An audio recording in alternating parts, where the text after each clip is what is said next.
Hello guys, तो कैसे हैं आप लोग। आई होप कि आप बहुत अच्छे होंगे। आपका बहुत बहुत स्वागत है हमारे यूट्यूब चैनल इंजीनियरिंग एक्सप्रेस पे। तो गाइस, पिछले वीडियो में हमने क्या देखा था। पिछले वीडियो में हम बात कर रहे थे कोऑर्डिनेट स्फेरिकल कोऑर्डिनेट सिस्टम की बातें हम कर रहे थे, ठीक है। और वहां पे मैंने खूब मेहनत कर करके आपको बताया था कि आपको किसी भी पॉइंट को अगर स्फेयर में फाइंड करना है तो आपको तीन चीजें चाहिए। वो होगी रेडियस और दो चाहिए आपको एंगल, ठीक है। यहाँ तक फिर बातें करी। फिर हमने क्या देखा, फिर हमने देखा कि हमारे पास जो रेजिस्टेंस आया था वो कितना आया था स्फेयर के लिए। वो आया था हमारे पास R2 माइनस R1 अपॉन 4 पाई के R1 R2 ये आया था। और हमने क्यू डॉट क्या देखा था, क्यू डॉट हमारा था delta T upon R T H, यही था। ये मैंने आपको सिर्फ याद करने के लिए बोला था और कुछ वहां पे आपको याद नहीं रखना था। तो ये आपने याद कर लिया होगा, छोटा सा फॉर्मूला। नहीं किया तो अभी याद कर लो। आज के वीडियो में हम क्या देखेंगे, आज के वीडियो में हम देखेंगे कंपोजिट स्फेयर। कंपोजिट स्फेयर देखेंगे, उसके बाद हम क्या देखेंगे, sphere with internal heat generation, और उसके बाद हम देखेंगे क्रिटिकल थिकनेस ऑफ इंसुलेशन, ठीक है। तो यहाँ पे बात करते हैं। सबसे पहले हमारे पास क्या दिया हुआ है, दो कंपोजिट सिलेंडर दिए हुए हैं, सॉरी स्फेयर दिए हुए हैं।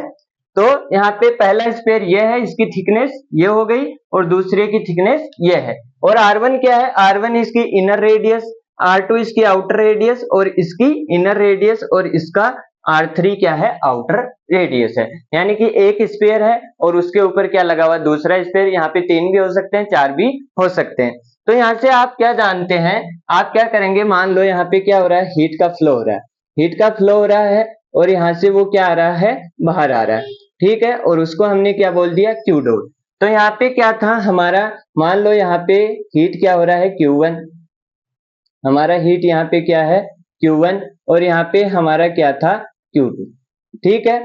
तो यहाँ से हमने क्या देखा था कि जब भी हमारा क्या होता है, सीरीज कनेक्शन है, यहाँ पे आपको दिख रहा है सीरीज कनेक्शन है, जो हीट यहाँ से आएगी वो यहाँ पे जाएगी, वो यहाँ पे जाएगी, बीच में कहीं पे डिवाइड नहीं होगी। तो यहाँ पे हम क्या लिखते थे, हम लिखते थे हमारा Q dot is equal to क्या हो जाता है, Q.1 is equal to Q.2। और ये मैंने आपको क्या बोला था कि इसको पी जाओ, खा जाओ, कुछ भी करो, लेकिन इसको याद करो। सीरीज के लिए Q dot is equal to Q.1 is equal to Q.2, और हमारे पास पैरेलल के लिए क्या होता था, Q dot is equal to Q.1 plus Q.2, ये होता था। अब यहाँ पे हमारे पास क्या होगा, यहाँ पे हम मान लीजिए टेम्परेचर क्या है, T1, यहाँ पे टेम्परेचर T1 है, यहाँ पे टेम्परेचर T2 है, और यहाँ पे टेम्परेचर कितना है, T3। तो हम क्या लिख सकते हैं, R इज इक्वल टू 0 पे, sorry R is equal to R1 पे हमारा टेम्परेचर कितना है, वो है T1। R is equal to R2 पे हमारा टेम्परेचर कितना है, वो है हमारा T2। और R is equal to R3 पे, R3 पे हमारा टेम्परेचर कितना है, वो है हमारा T3, ठीक है। यही था। अब यहाँ पे क्या होगा, यहाँ से हमने कल क्यू डॉट क्या देखा था, क्यू डॉट हमने देखा था वो था हमारा डेल्टा टी अपॉन आर, या फिर आर टी एच लिख दूं तो यहाँ पे क्या था, आर टी एच।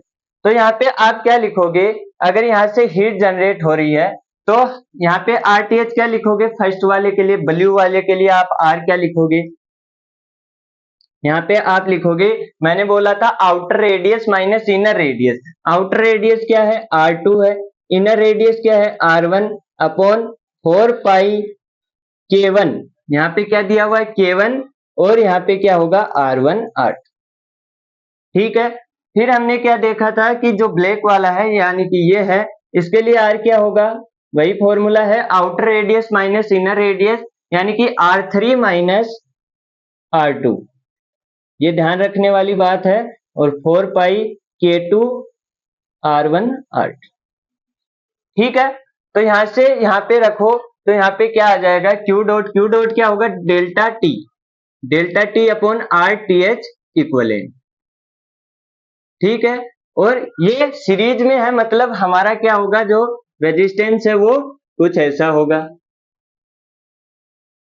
यानी कि ये टेम्परेचर T1 है ये टेम्परेचर T2 है, ये टेम्परेचर T3 है, और ये हमारा क्या है, इसको R1 दे दो, इसको R2, तो ये है R1 और ये है R2।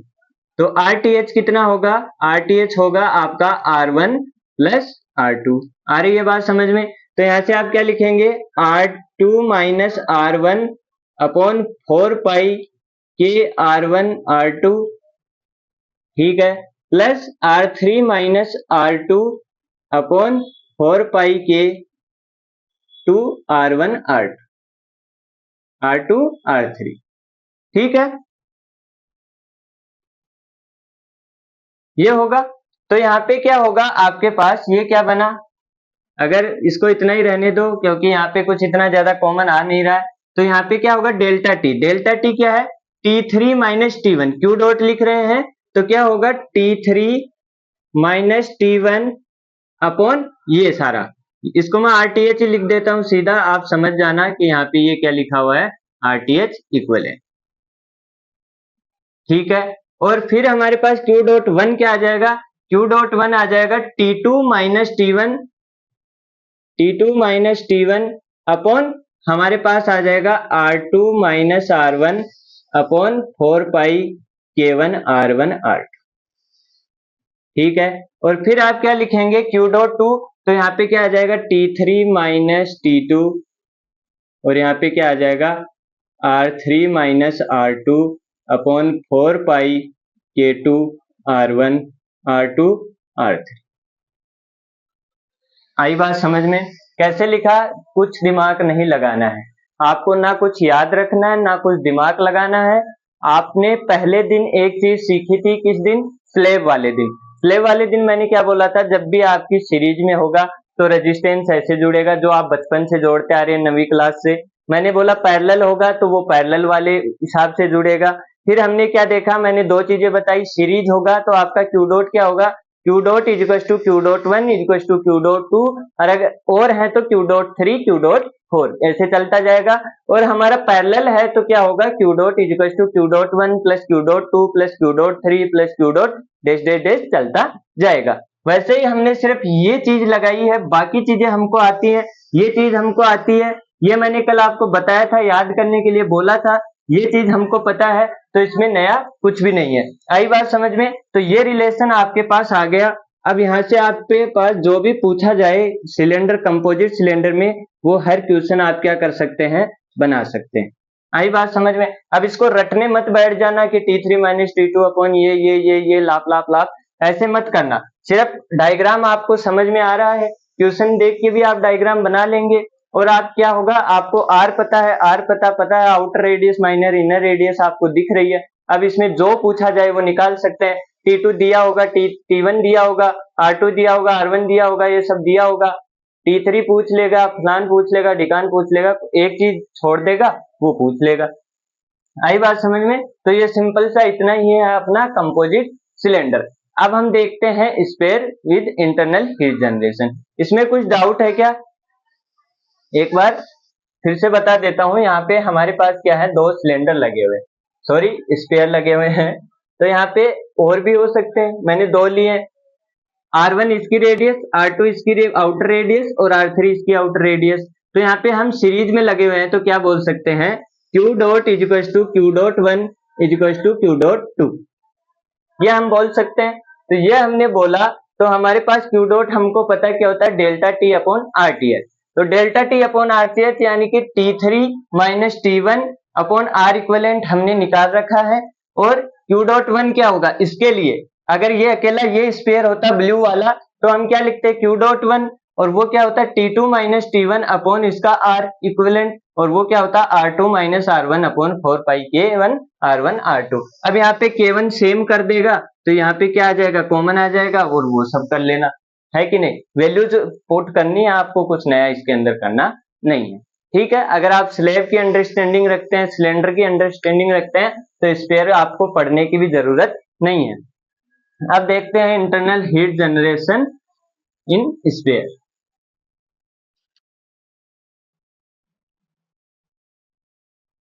अब हम देखते हैं solid sphere with internal heat generation.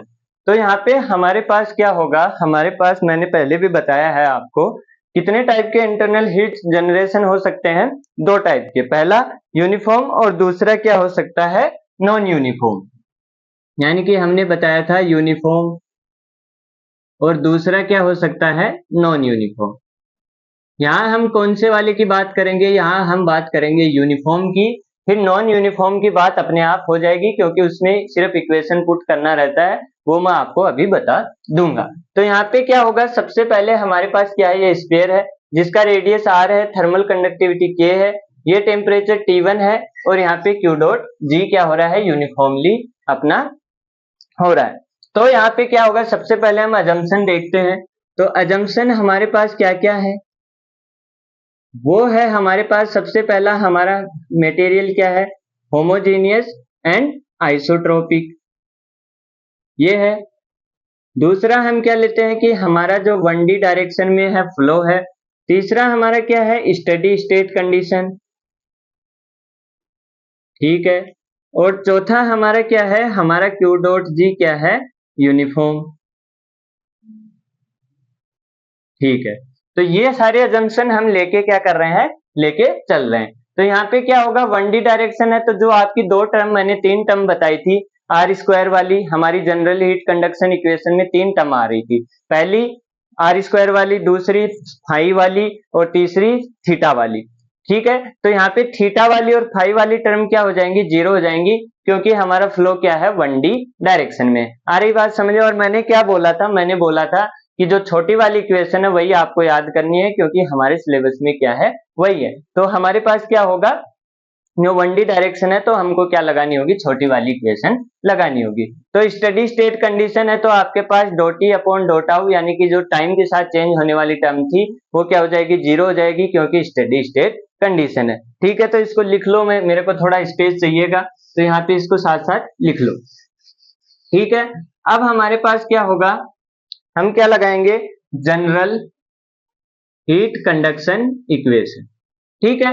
तो जनरल हीट कंडक्शन इक्वेशन लगाएंगे तो हमारे पास इक्वेशन क्या थी? 1 upon R square doe upon dough R square plus doe T upon dough R plus Q dot ji divide by K और is equal to zero. क्यों zero? क्योंकि हमारी term क्या हो जाएगी? जीरो, स्टेडी स्टेट है इसके कारण। तो यहाँ पे अब क्या होगा? यहाँ पे होगा 1 upon R square doe upon dough R square dough T upon dough R plus Q dot ji divide by K और वो क्या आ जाएगा? माइनस में। इधर चला गया, माइनस में हो गया। आर स्क्वायर को उधर भेज दो तो यहाँ पे आर स्क्वायर क्या बन गया? यहाँ पे आर स्क्वायर आ गया, ठीक है। अब इसका क्या कर दो? इंटीग्रेशन। इंटीग्रेशन करेंगे तो क्या आएगा?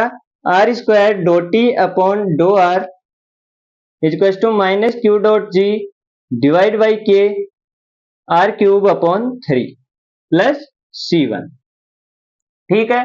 दोबारा इंटीग्रेट करो तो यहाँ पे क्या होगा? ये आर स्क्वायर नीचे चला जाएगा पहले, तो यहाँ पे क्या होगा? आर स्क्वायर नीचे आया तो यहाँ पे doe T upon dough R is equal to R square नीचे आया तो माइनस क्यू डॉट जी R upon 3k plus C1 upon R square. अब इसका क्या कर दो? दोबारा इंटीग्रेशन कर दो। दोबारा इंटीग्रेशन करेंगे तो यहाँ पे क्या आ जाएगा? यहाँ पे तो t आ जाएगा अपना और यहाँ पे क्या आ जाएगा? माइनस क्यू डॉट जी, आर स्क्वायर है तो आर क्यूब, आर है तो आर स्क्वायर और यहाँ पे 3k है तो 2 नीचे आया और 3 इंटू 6k, ठीक है, plus C1 upon R square. तो 1 अपॉन आर स्क्वायर का मैंने क्या बताया था? ये आर ऊपर गया -2, इसका इंटीग्रेशन करोगे तो -2 प्लस 1 और यहाँ पे -1 आ जाएगा क्योंकि ये दोनों -1 हो गए और यहाँ पे क्या आएगा? -1 अपॉन आर। तो ये हमने किया हुआ है तो यहाँ पे क्या आ जाएगा? Minus C1 upon r plus C2। इतनी बात समझ में आई कि नहीं आई? अब हमारे पास कितने कांस्टेंट है? दो कांस्टेंट है।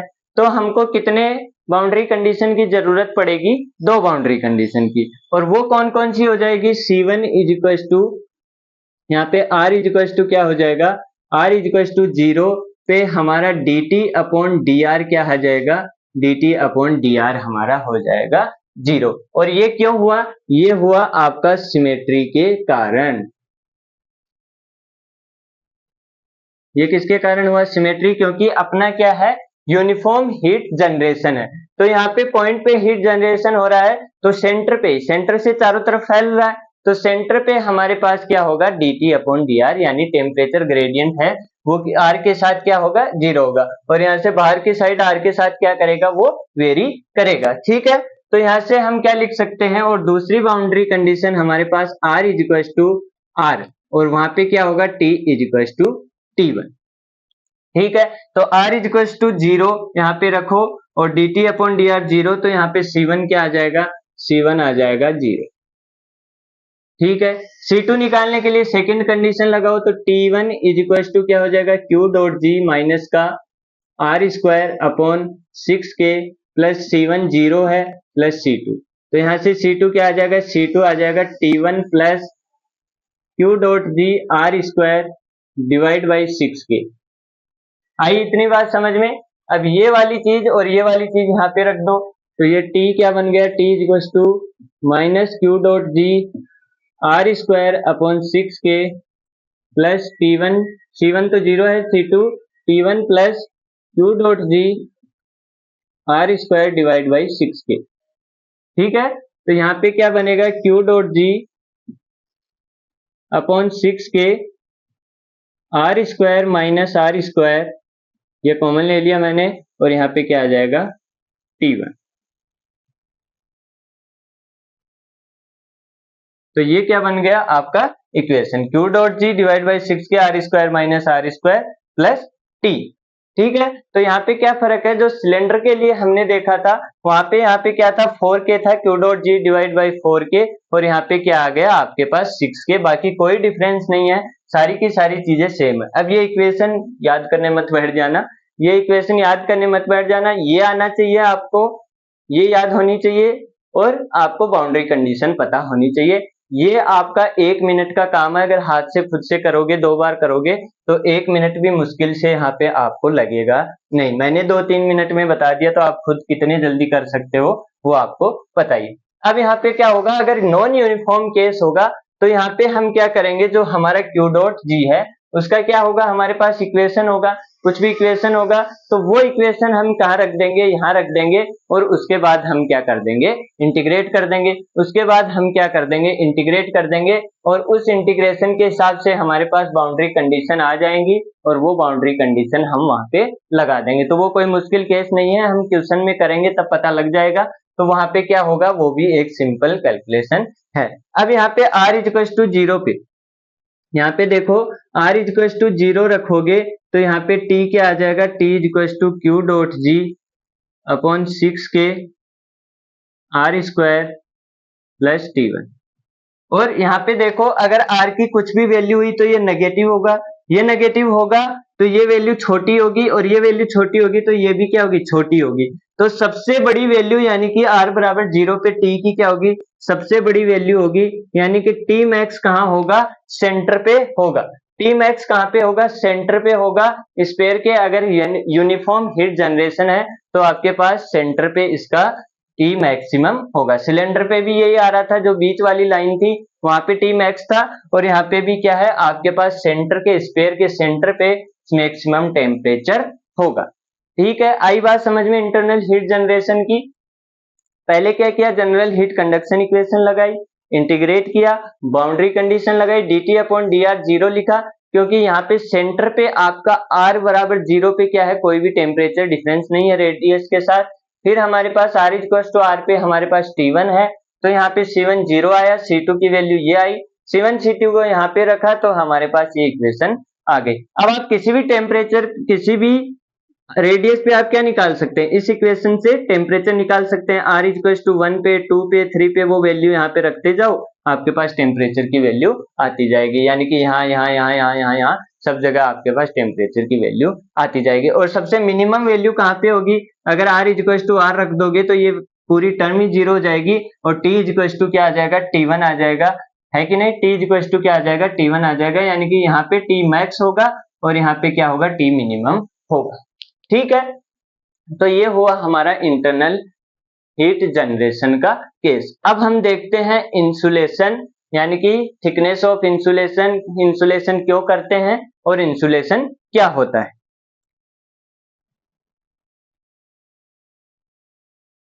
अब हम देखते हैं क्रिटिकल रेडियस ऑफ इंसुलेशन। तो क्रिटिकल रेडियस ऑफ इंसुलेशन पे जाने से पहले हम थोड़ी इंसुलेशन की बातें कर लेते हैं। आ रही है बात समझ में? तो यहाँ पे हमारे पास होता क्या है, इंसुलेशन आप जानते हैं क्या होता है कि आपको क्या करना है, किसी भी चीज है उसके ऊपर आपको क्या करना है, प्रोटेक्टिव लेयर चढ़ानी। ठीक है, तो यहाँ पे हमारे पास क्या होता है, कई बार इंसुलेशन हम क्या करते हैं, अपनी सेफ्टी के लिए करते हैं, और कई बार हमारे पास क्या होता है, इंसुलेशन हमारी रिक्वायरमेंट होती है। आ रही है बात समझ में? तो हमारे पास यहाँ पे दो केस होते हैं। पहला, जैसे हमारे पास क्या है, एसी है, एसी बाहर लगी हुई है, और आपने देखा होगा उससे जो नाली आती है आपके पास, जो भी नाली आती है जिससे हमारी ठंडी हवा आती है, उसके ऊपर क्या लगा रहता है, एक ब्लैक कलर की उसके ऊपर लेयर लगी रहती है। ये आप सबने देखा है, व्हाइट कलर की भी लगी रहती है, ब्लैक कलर की भी लगी रहती है, वो अलग अलग हो सकती है कि नहीं? तो वहां पे एक लेयर लगी रहती है, तो वो किस लिए होती है, वो आपकी सनलाइट से आपके एयर को बचाने के लिए, नाली को बचाने के लिए, ताकि आपकी एयर क्या ना हो, गर्म ना हो। तो वहां पे हमने क्या किया है, इंसुलेशन वहां पे हमारी रिक्वायरमेंट है, हम जानबूझ के वहां पे क्या किया है, हमने उसके ऊपर प्रोटेक्टिव लेयर चढ़ाई है, ताकि हमारे पास जो हमारी एयर है वो ठंडी रहे। ठीक है, दूसरा केस हमारे पास होता है, जो हमारे वायर होते हैं, वायर होते हैं, और वायर के अंदर हमारे पास क्या होता है, वायर के हमारे पास करंट फ्लो होता है, और करंट फ्लो होता है तो इसके अंदर क्या होता है, हीट जनरेट होता है। अब हीट जनरेट होता है तो आप यहाँ पे भी सेम लेयर चढ़ा दो, उसके ऊपर लेयर चढ़ा देंगे, तो यहाँ पे क्या होगा, वायर एक टाइम के बाद क्या हो जाएगा, वायर एक टाइम के बाद गर्म होता जाएगा, गर्म होता जाएगा, गर्म होता जाएगा, और पिघल जाएगा, पिघल जाएगा। तो ये तो समस्या हो गई, अब बार बार में वायर पिघल रहा है तो हमारे लिए क्या हो जाएगी, समस्या क्रिएट हो जाएगी। फिर हमने क्या सोचा, चलो इसको खुला ही छोड़ दो, खुला छोड़ देते हैं। तो अब हम क्या कर रहे हैं, बाहर तो इसको खुला ही छोड़ते हैं, जैसे बाहर आप पोल पे देख रहे होंगे वायर जा रहे हैं, तो वो क्या है, खुले हुए हैं, तो वहां पे तो हीट का क्या हो रहा है, जनरेशन सही से हो रहा है, वायर नहीं पिघल रहे। लेकिन घरों में हमने क्या लगा दिए, खुले वायर लगा दिए, खुले वायर लगा दिए, पता लगा बिजली आ रखी है, हाथ लगाया, काम तमाम। ठीक है, तो वहां पे हमको क्या करना पड़ता है, वहां को अपन को सेफ्टी के लिए क्या करना पड़ता है, हमारे पास उसके ऊपर प्रोटेक्टिव लेयर चढ़ानी पड़ती है। जैसे आप देखते हैं उसके ऊपर रबर की लेयर होती है। अब यहाँ पे क्या होगा, यहाँ पे दो केस है। पहला, हमारे पास अगर हमने उसके ऊपर रबर चढ़ा दिया तो हमारा वायर क्या होगा, हीट होगा, हीट का ट्रांसफर नहीं होगा, और हमारा क्या हो जाएगा, वायर पिघल जाएगा, तो बार बार वायर पिघल रहा है।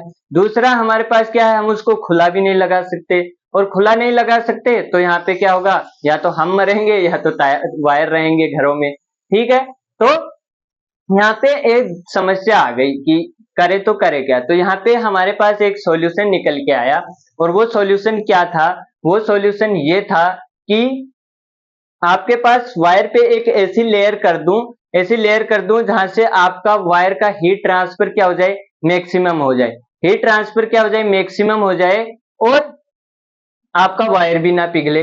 वायर भी नहीं पिघल रहा क्योंकि हीट ट्रांसफर क्या हो गया, मैक्सिमम हो गया, तो अब वायर ठंडा भी हो रहा है, और दूसरा हमारा क्या हो गया, प्रोटेक्शन भी हो गया, यानी कि उसके ऊपर कोटिंग हो गई, अब आप उसको पकड़ भी सकते हैं, घरों में लगा भी सकते हैं।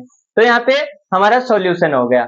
तो यहाँ पे क्रिटिकल रेडियस ऑफ इंसुलेशन क्या बोलता है, क्रिटिकल रेडियस ऑफ इंसुलेशन ये बोलता है कि आप क्या करो, एक ऐसी इंसुलेशन लगाओ, एक ऐसी रेडियस लो, थिकनेस लो, जहां पे आपका क्या हो, इंसुलेशन की ऐसी रेडियस लो जहां पे आपका क्या होगा, हीट ट्रांसफर मैक्सिमम होगा और रेजिस्टेंस क्या होगा, मिनिमम होगा। रेजिस्टेंस मिनिमम होगा तो ट्रांसफर अपने आप मैक्सिमम होगा। तो जहां अगर आपको कोई पूछे थिकनेस या फिर क्रिटिकल रेडियस ऑफ इंसुलेशन, तो इंसुलेशन की ऐसी रेडियस जहां पे आपके पास क्या हो, हीट का ट्रांसफर मैक्सिमम हो और क्या हो, रेजिस्टेंस मिनिमम। तो यहाँ पे वायर के ऊपर हम क्या करेंगे, ऐसी कोटिंग लगाएंगे जहां पे हमारे पास क्या हो जाए, हीट का ट्रांसफर मैक्सिमम हो जाए, ताकि वायर पिघले भी ना और हमारी सेफ्टी भी हो जाए। तो ऐसे ही अलग अलग इंडस्ट्री में अलग केस हो सकते हैं, कई जगह हमको बहुत टाइप के केस हो सकते हैं, जहाँ पे हमको प्रोटेक्शन भी जरूरी रहता है, हमारा जो काम है वो भी हमको जरूरी रहता है, कई बार हम करते इसलिए हैं कि वहां पे हमको प्रोटेक्शन नहीं चाहिए, हमको तो सिर्फ अपना काम चाहिए। ठीक है, तो यहाँ पे क्या होगा, यहाँ पे हमारा क्रिटिकल थिकनेस ऑफ इंसुलेशन क्या होगा, वो होगा जहाँ पे अपनी मैक्सिमम हीट का ट्रांसफर हो। तो यहाँ पे देखो, यहाँ पे हम क्या कर रहे हैं, ये एक हमारा क्या है, सिलेंडर।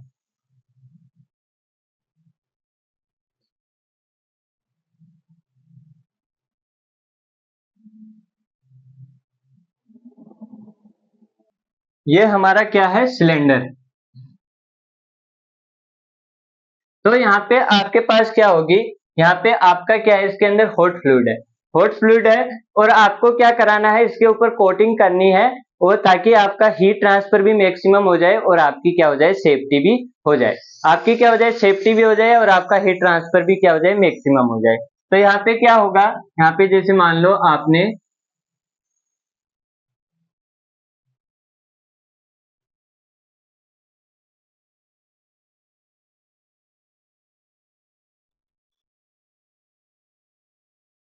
ये इसके ऊपर क्या कर दी, इंसुलेशन की लेयर कर दी। ठीक है, ये इंसुलेशन की आपने इस पे क्या कर दी, लेयर कर दी।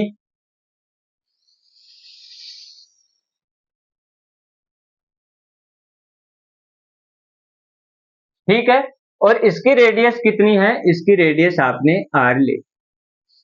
अब यहाँ पे, और यहाँ पे क्या है, एम्बिएंट है जिसका आपके पास टेम्परेचर टी, और यहाँ पे क्या है, एच इन्वायरमेंट, और यहाँ पे इसका रेजिस्टेंस कितनी, कंडक्टिविटी कितनी है, K2। K2 ले लो या फिर Ki ले लो, इंसुलेशन ले लो, तो यहाँ पे Ki आई बात समझ में।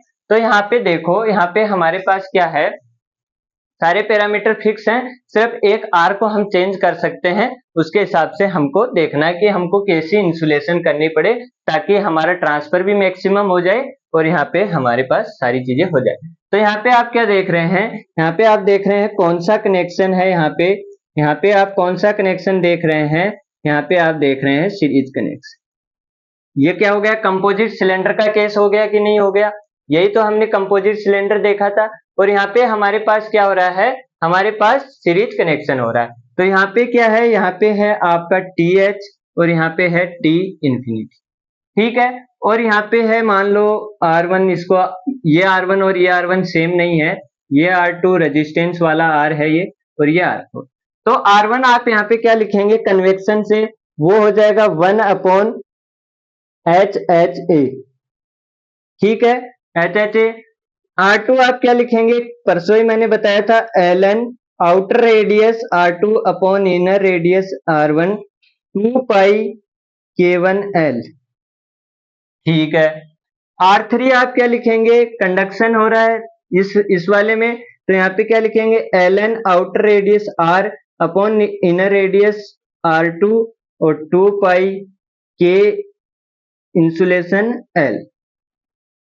R4 आप क्या लिखेंगे, 1 अपॉन H इन्वायरमेंट A, और A यहाँ पे क्या है, 2 पाई R L। ठीक है, 2 पाई R L, उसका सरफेस एरिया 2 पाई R L। ठीक है, तो ये हो गया आपने पास R1 R2, यहाँ पे कन्वेक्शन हो रहा है, यहाँ पे कंडक्शन और यहाँ पे कन्वेक्शन। ये सारी चीजें हम डिस्कस कर चुके हैं कि हमारे पास सिलेंडर का रेजिस्टेंस ये होता है कंडक्शन के टाइम और हीट कन्वेक्शन के लिए ये होता है। ठीक है, अब यहाँ पे सीरीज कनेक्शन है, सीरीज कनेक्शन है तो मैंने क्या बताया है कि आपके पास R इक्विवेलेंट कितना होगा, RTH इक्विवेलेंट, और वो आ जाएगा आपके पास R1 plus R2 plus R3 plus R4। ठीक है, तो यहाँ पे क्या लिखोगे, यहाँ पे लिखोगे 1 अपॉन HHA प्लस 1 अपॉन, यहाँ पे क्या आएगा, 1 अपॉन नहीं आएगा, ln R2 अपॉन R1 2 पाई K1L plus ln R upon R2 2 पाई KIL plus R4 1 upon H environment 2 पाई RL। इतनी बात समझ में आई कि नहीं आई, बताओ जरा मेरे को। इतनी बात समझ में आई कि नहीं आई? इतनी बात आपके पास क्या होगी, समझ में आ गई। तो यहां से आप क्यू डॉट क्या लिखोगे, क्यू डॉट होगा आपके पास T H minus T infinity upon R T H equivalent, ठीक है। और आर टी एच इक्वलेंट ये आपका यहाँ पे रहा। अब यहाँ पे आपके पास क्या हो सकता है, अगर ये वाली क्वांटिटी क्या है, कांस्टेंट है, और ये वाली क्वांटिटी क्या है, डिफरेंट हो सकती है, क्योंकि ये किस पे डिपेंड कर रही है, आर पे। ये अपने हाथ में है आर को बढ़ाना और घटाना। तो यहाँ पे क्या होगा, अगर आर घटेगा तो क्यू डॉट क्या होगा, बढ़ेगा, और आर टी एच इक्वलेंट कम होगा तो क्यू डॉट बढ़ेगा, आर इक्वलेंट बढ़ेगा तो क्यू डॉट क्या होगा, कम होगा, ठीक है। तो ये वाली दोनों टर्म तो क्या है, ये वाली दोनों टर्म तो आपकी कांस्टेंट है, ये तो कांस्टेंट है, ये तो चेंज नहीं हो रही। ये वाली दोनों टर्म क्या हो रही है, चेंज हो रही है। इसको मान लो R3 और ये है अपनी R4, ये दोनों चेंज हो रही हैं। तो यहाँ पे हमारे पास क्या हुआ, हमारे पास केस बना कि आपकी R3 क्या हो रहा है, R3 तेजी से इंक्रीज हो रहा है, ठीक है। और R4 क्या होगा, ये मान लो कि R बढ़ रहा है, ये टोटल टर्म क्या हो रही है, बढ़ रही है, ये टोटल टर्म बढ़ रही है, तो ये क्या होगी, घटेगी, क्योंकि R पे डिपेंड कर रही है ना। R बढ़ रहा है तो ये टर्म बढ़ेगी, और ये R बढ़ रहा है तो ये टर्म क्या होगी, घटेगी। तो मैं मान लेता हूं कि R3 क्या हो रहा है, तेजी से बढ़ रहा है, और R4 क्या हो रहा है, कम हो रहा है। R4 कम हो रहा है, तो ये कम तेजी से कम हो रहा है, ये तेजी से बढ़ रहा है, मतलब ओवरऑल क्या हो रहा है, बढ़ रहा है। ओवरऑल बढ़ रहा है तो क्यू डॉट क्या हो रहा है, कम हो रहा है, ठीक है। दूसरा केस हमारे पास क्या है, R3 कम हो रहा है और R4 क्या हो रहा है, तेजी से बढ़ रहा है, यही होगा ना। R1 कम होगा, R कम होगा तो ये वाली टर्म कम होगी, और ये वाली टर्म क्या है, कम होगी, तो ये वाली टर्म क्या होगी, बढ़ेगी। तो ये R3 कम है, R4 क्या हो रहा है, तेजी से बढ़ रहा है, R4 क्या हो रहा है आपके पास, तेजी से बढ़ रहा है। तो यहाँ पे क्या होगा, सॉरी, यहाँ पे क्या होगा, R3 कम तेजी से इंक्रीज हो रहा है, और R4 क्या हो रहा है, डबल तेजी से डिक्रीज हो रहा है ना। R3 क्या हो रहा है, कम तेजी से इंक्रीज हो रहा है, और R4 डबल डिक्रीज हो रहा है। तो यहाँ पे क्यू डॉट क्या होगा, इंक्रीज। अरे बस, अरे भाई, यहाँ पे ln में है और यहाँ पे 1/r है, ln है और यहाँ पे 1/r है। तो यहाँ पे क्या केस बन सकता है, यहाँ पे केस बन सकता है कि आपने r बढ़ाया, तो r बढ़ाया तो R3 क्या हो रहा है, ये वाली टर्म r बढ़ाया तो R3 क्या हो रहा है, तेजी से इंक्रीज हो रहा है, और R4 क्या हो रहा है, कम डिक्रीज हो रहा है। तो ओवरऑल टर्म क्या होगी, इंक्रीज होगी, तो R इक्वलेंट इंक्रीज होगा, तो क्यू डॉट क्या होगा, डिक्रीज होगा। फिर हमने क्या किया, R3 हमारा कम तेजी से इंक्रीज हो रहा है, और ये क्या हो रहा है, तेजी से डिक्रीज हो रहा है। आई बात समझ में, ये क्या हो रहा है, तेजी से डिक्रीज हो रहा है, क्यों, क्योंकि R आपने बढ़ाया, यहाँ पे बढ़ा तो ये वाली टर्म डिक्रीज हो रही है, पर ये इस बार क्या हो रहा है, ये वाली टर्म तेजी से डिक्रीज हो रही है। केस बता रहा हूं, हमको वैल्यू नहीं पता है अभी एग्जैक्ट, हम केस मान रहे हैं, है कि नहीं। तो यहाँ पे क्या होगा, क्यू डॉट इंक्रीज होगा। तो हमारे पास दो केस आ गए कि क्यू डॉट इंक्रीज भी हो रहा है और क्यू डॉट डिक्रीज भी हो रहा है। तो यहाँ से हमारे पास एक चीज तो दिमाग से निकल गई कि आप अगर मान लो मैं पहले आपसे पूछता कि आपके पास इंसुलेशन करना है, प्रोटेक्टिव लेयर लगानी है, तो आप क्या करोगे, तो आप बोलते जितनी मोटी लेयर होगी उतना ही अच्छा है। वो वाला केस आपके पास क्या हो गया, कैंसिल हो गया। यानी कि यहाँ पे हमको पता लग गया कि एक थिकनेस ऐसी आएगी जहां पे क्या होगा, हीट ट्रांसफर मैक्सिमम होगा। समझ रहे हो बात को, नहीं समझे। जैसे मान लो हमने क्या कर दी, रेडियस कम कर दी, ये रेडियस कम कर दी, तो हमारे पास क्या होगा, हीट ट्रांसफर सफिशिएंट नहीं होगा, यानी कि मैक्सिमम हीट ट्रांसफर नहीं होगा। और फिर हमने क्या किया, आर को बहुत ज्यादा कर दिया, तो वहां पे भी हमारे पास क्या होगा, हीट ट्रांसफर मैक्सिमम नहीं होगा। मतलब बीच में एक ऐसी रेडियस आएगी जहां पे हमारे पास क्या होगा, हीट ट्रांसफर मैक्सिमम होगा। और वो कहां से पता लग रहा है हमको, यहाँ से, क्योंकि क्यू डॉट इंक्रीज भी हो रहा है, क्यू डॉट डिक्रीज भी हो रहा है। तो इन दोनों के बीच में हमको एक ऐसा बैलेंस बिठाना पड़ेगा जिससे क्या हो जाए, हमारी एक ऐसी आर आ जाए जहां पे क्या हो जाए, आपका आर इक्वलेंट, यानी कि आर इक्वलेंट कम हो जाए और आपका क्यू डॉट क्या हो जाए, मैक्सिमम हो जाए। तो आपको यहाँ पे क्या करना पड़ेगा, अगर आर इक्विवेलेंट को आपको क्या करना है,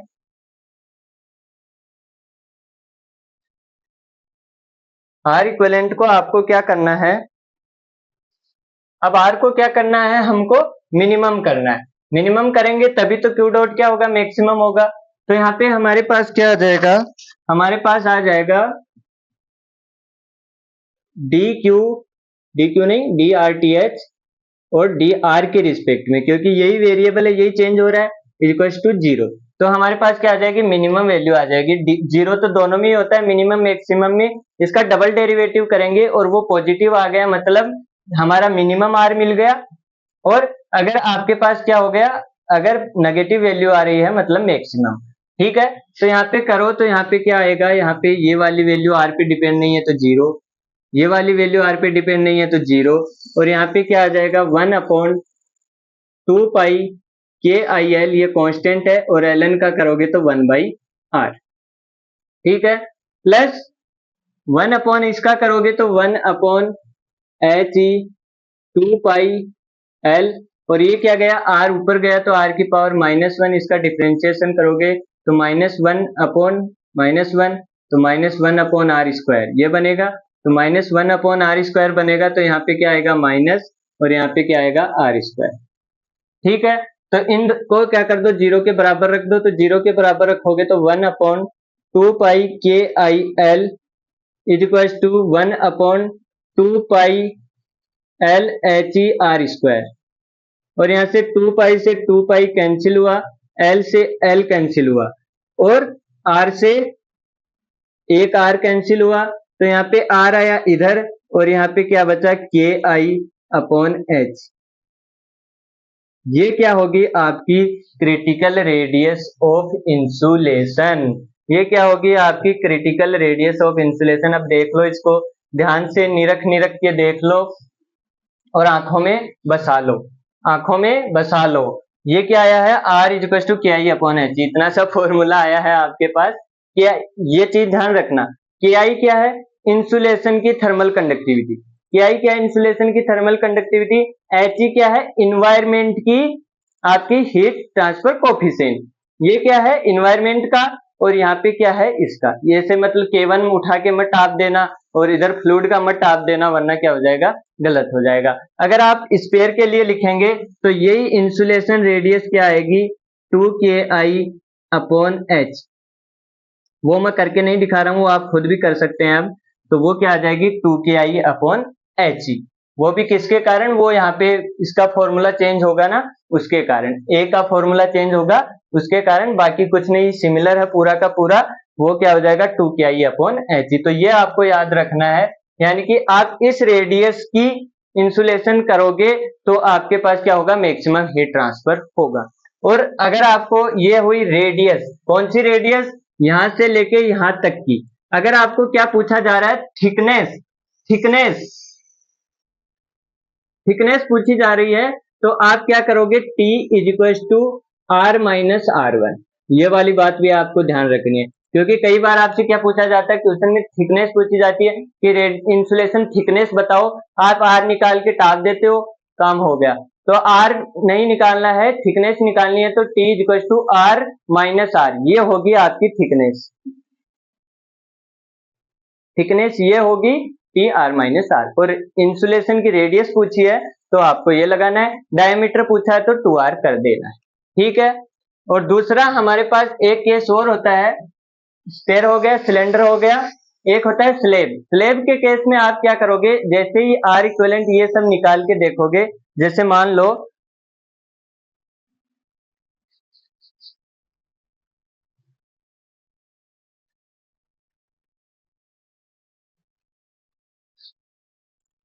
जैसे मान लो यहाँ पे क्या थी आपके पास, ये स्लेब, ठीक है। और यहाँ पे आपको क्या करना है, इंसुलेशन करना है। तो इसकी थिकनेस मान लो वेरिएबल आपके पास T, इसकी थिकनेस है मान लो कुछ कैपिटल T, और यहाँ पे क्या है KI, और यहाँ पे क्या है K। तो यहाँ पे जब R रेजिस्टेंस निकालोगे तो इसके अंदर आपके पास कुछ रिलेशन नहीं आएगा, आप T को बढ़ाते जाओ, उतना ही आपका क्या होता जाएगा, इंसुलेशन होता जाएगा, यानी कि आपके पास जितनी आप पतली क्या रखोगे, परत रखोगे, उतनी क्यू मैक्सिमम हो जाएगा, और जितना मोटा करते जाओगे उतना क्यू मैक्सिमम कम होता जाएगा। ठीक है, तो जितनी पतली लेयर आप बना सकते हो आपकी कंफर्ट के हिसाब से, कि आपका इतनी से काम चल रहा है तो इतनी बना दो, इतनी से काम चल रहा है इतनी बना दो, इतनी चल रहा है इतनी बना दो, इतनी बना दो, इतनी बना दो। क्योंकि कई बार आपके पास क्या है, मोटी चाहिए होती है, क्योंकि हमको क्यू डॉट कम करना पड़ता है, इसलिए मोटी बना दो। कई बार हीट ट्रांसफर ज्यादा करना पड़ रहा है तो पतली बना दो। तो वो केस आप करके देख भी सकते हो, उसमें कुछ है नहीं, बस सिंपल याद रख लो, स्लैब के अंदर जितनी थिकनेस बढ़ाओगे उतना क्यू डॉट क्या होता जाएगा, कम होता जाएगा, जितनी पतली रखोगे उतना ज्यादा होगा। याद आपको सिर्फ सिलेंडर के लिए और स्पेयर के लिए रखना है, क्या क्या याद रखना है, KI/HE टू KI/H। ठीक है, तो ये था हमारा इंटरनल हीट जनरेशन किसके अंदर, स्पेयर के अंदर। और हमने क्या देखा था, कंपोजिट स्पेयर और हमारा क्रिटिकल थिकनेस ऑफ रेडियस। आई बात समझ में आई? होप कि आपको सारी चीजें समझ में आई होंगी। दो तीन छोटे छोटे फॉर्मूले वो याद रखो, बाकी चीजें समझो, सारी समझने वाली चीजें फील करो, मजा आएगा। सारी चीजें आपके आसपास हो रही हैं, बस फील करने की देरी है। तो आई होप कि आपको मजा आया होगा, आपको समझ आया होगा। अगर समझ आया हो तो वीडियो को लाइक करें, चैनल को सब्सक्राइब करें, और कोई डाउट है तो आप अपने कमेंट बॉक्स में लिख सकते हैं, हम जल्दी से जल्दी आपको पहुंचने की कोशिश करेंगे। तो आज यहीं तक रखते हैं, अगले वीडियो में हम क्वेश्चंस देखेंगे, ढेर सारे क्वेश्चन करेंगे। तो मिलते हैं अगले वीडियो में, तब तक के लिए हंसते रहो, मुस्कुराते रहो, खेलते रहो, पढ़ते रहो। मिलते हैं अगले वीडियो में। जय हिंद, जय भारत।